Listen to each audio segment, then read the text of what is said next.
teman-teman sekalian, kita lanjutkan pada part yang keberapa nih? Keempat ya. Jadi energi yang berupa panas ini dapat ditransfer ya.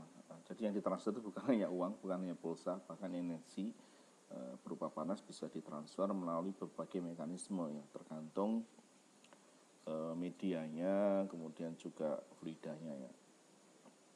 Ini sudah kenal juga, sudah common ya.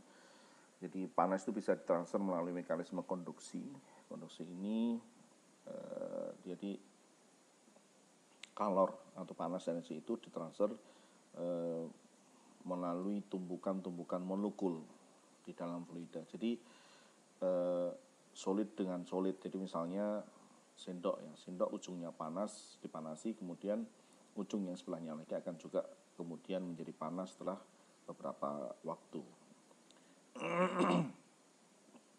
Itu contoh yang sederhana ya, yang sudah kita sering kenal juga. Kenapa yang ujung yang sebelah juga ikut panas? Karena ada rambatan panas energi dari ujung yang dipanasi.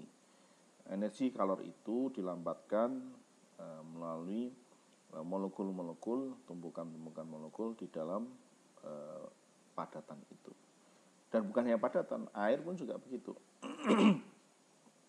Jadi air, ketika kita merebus air, tentu saja yang pertama kali panas adalah air yang paling bawah kalau kita masak air ya, dengan kompor misalnya ya, atau misalnya dengan pemanas air listrik ya.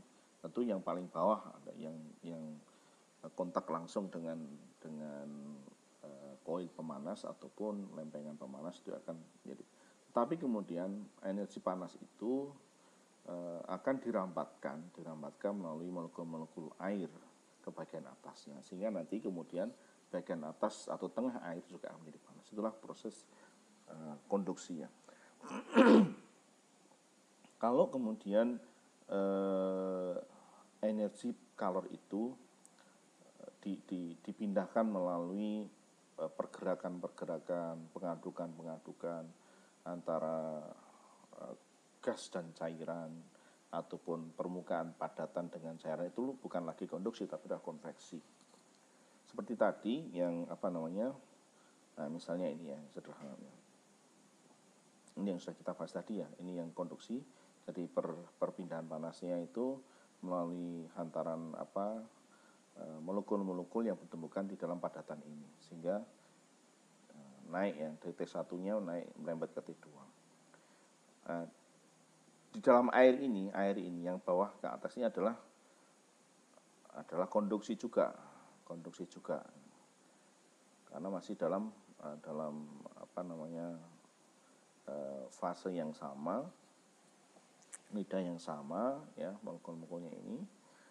Tetapi kalau panasnya itu kita pandang dari lempengan panasnya ini kan ya, yang pertama panas ini ya tentu saja ya lempengan ini ya, yang lempengannya. Jadi lempengan ini menyalurkan panas kepada air. Nah, lempengan ke air inilah yang disebut konveksi. Konveksi antara dua permukaan cairan dan padatan. Ini juga sama ya. Konveksi ini. Ya. Jadi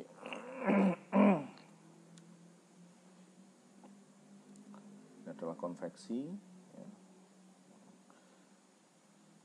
Kemudian ini adalah radiasinya ya, karena kalau radiasi ini dia tidak ada medianya. Biasanya melalui ya gelombang atau elektromagnetik ya biasanya. Ya kami radiasi matahari yang paling sederhana. Atau mungkin yang di rumah sakit infrared itu juga bisa. Ya. Dan kita akan melihat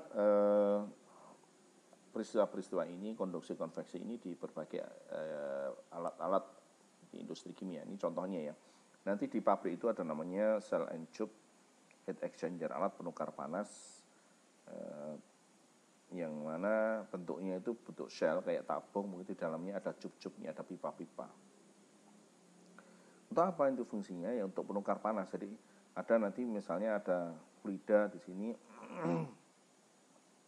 ini misalnya fluida panasnya kita mau dinginkan ya, kita mau dengan suhunya. Kita akan dinginkan untuk turunkan suhunya. Bagaimana caranya? Ya kontakkan dengan air. Nah, di sini ini ya yang bagian pipa-pipanya ini. Pipanya.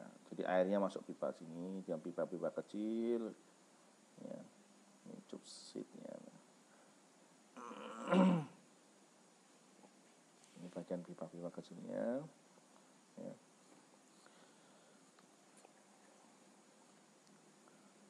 Ya. Nanti keluar di sini ya.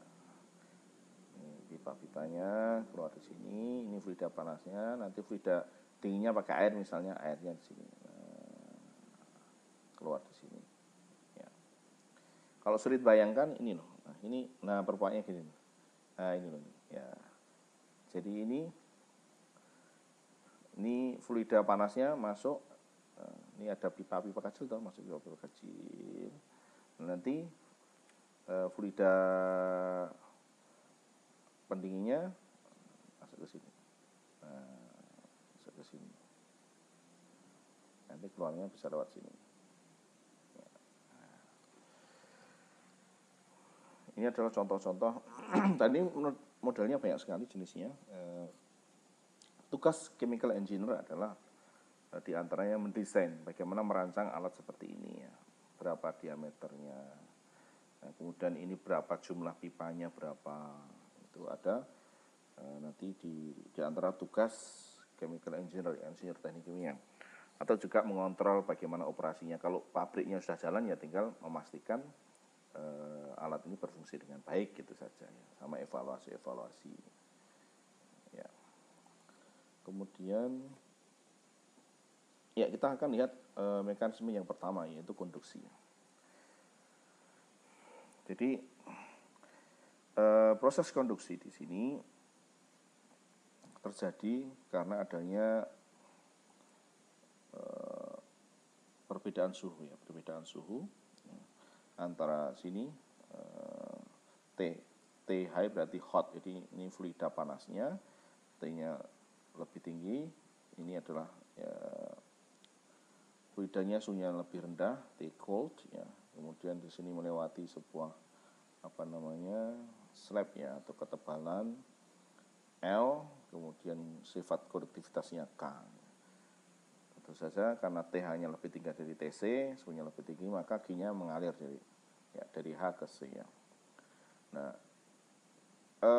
berapa lajunya? Laju itu berapa cepat ya? Kalau tadi kan menghitung, kalau sebelum ini yang panas laten, ya panas sensibel itu kan menghitung kalornya, energinya. Kalau ini transfernya seberapa cepat? Nah, rate-nya di sini, rate of heat transfernya berarti per waktu ya. Berapa joule per time atau berapa kalori per waktu per luas permukaan. Jadi secara matematis,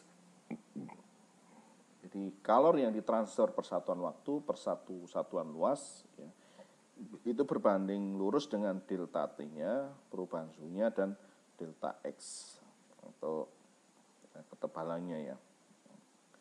Nah, karena ini sebanding, ini tidak sama dengan berbanding lurus ya, maka perlu ada konstanta tadi ya. Ada namanya konstanta konduktivitas atau K, konduktivitas termal.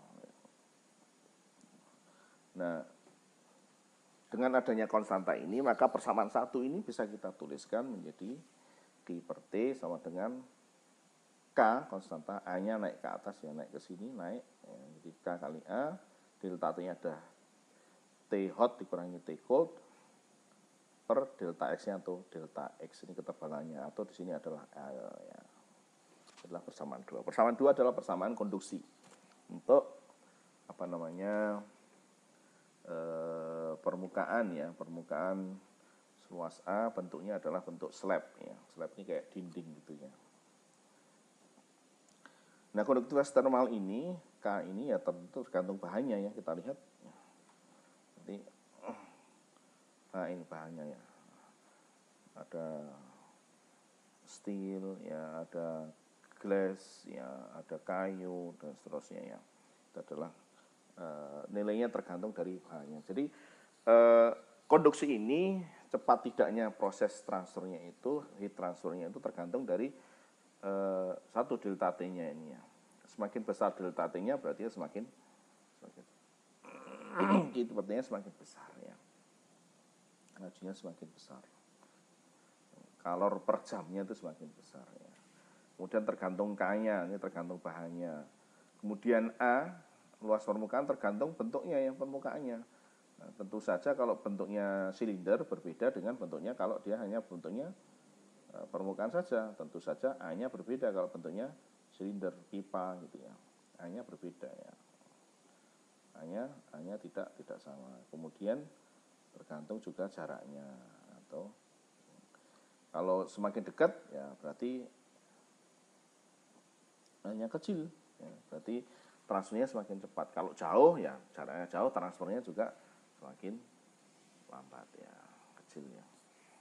Baik, kita lihat ini sudah ada satu hal penting di sini. Semakin tinggi konduktivitasnya semakin bagus dia transfer panasnya ya. Misalnya apa di sini, kayu itu kan bukan penghantar panas yang baik ya, 0,56, berbeda dengan steel ya. Ini aluminium ini bagus ini ya, semakin tinggi semakin baik sebagai menghantar kalor ya. Sebaliknya ada namanya insulator ya. Insulator ini adalah bahan-bahan yang memang dia tidak bisa menghantar atau tidak menghantar kalor dengan baik, dan memang kadang diperlukan biar kalornya tidak hilang ya. Dikasih isolasi misalnya, biar apa sih, biar kalornya tidak hilang. Kalau misalnya kita punya dinding suhunya berapa sih ini? Suhunya katakan 80 Celcius.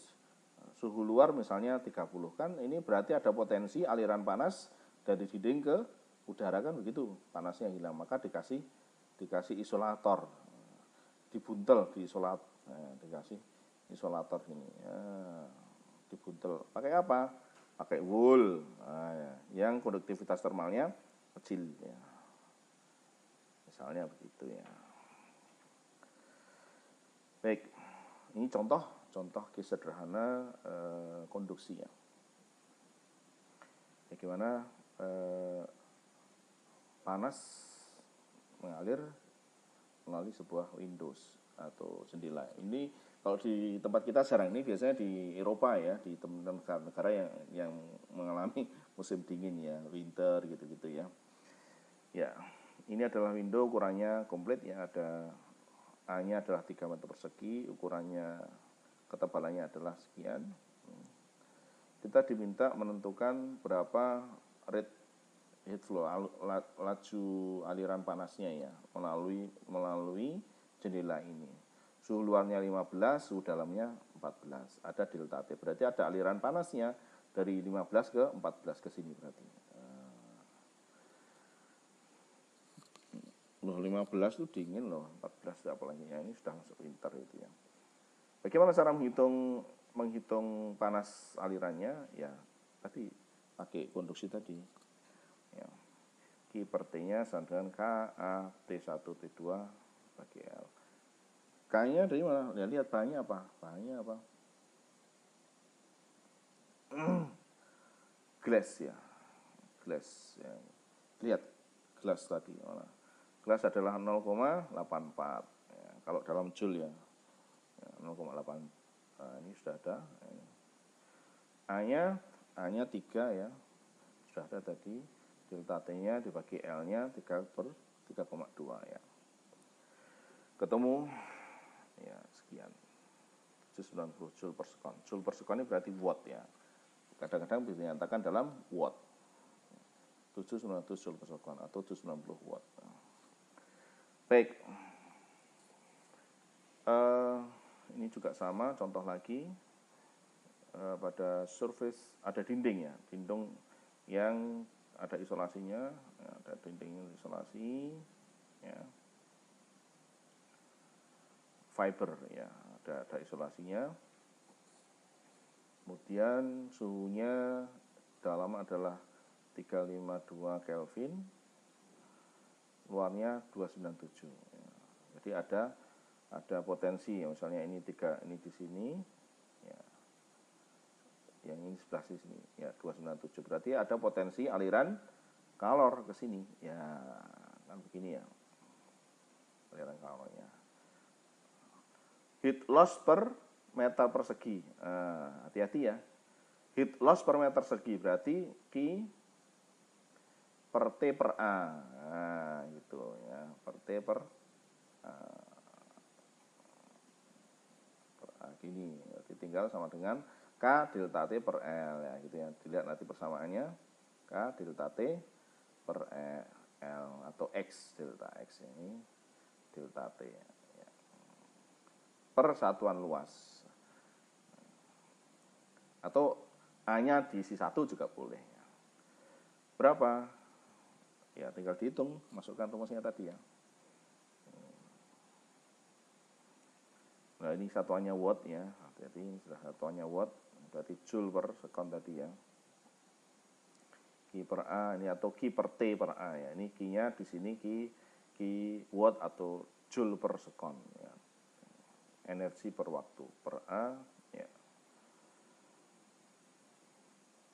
K-nya 0,048 sudah. Ini delta T, delta X-nya sudah ada ya, thickness-nya ada ya, ketebalannya sudah ada, dikonversi ke meter ya. Ini delta T-nya, ini ketemu ya, 105,1 watt per meter persegi ya. Ingat per satuan luas tadi ya. Ini kalau mau dikonversi menjadi satuan British boleh ya, seperti ini.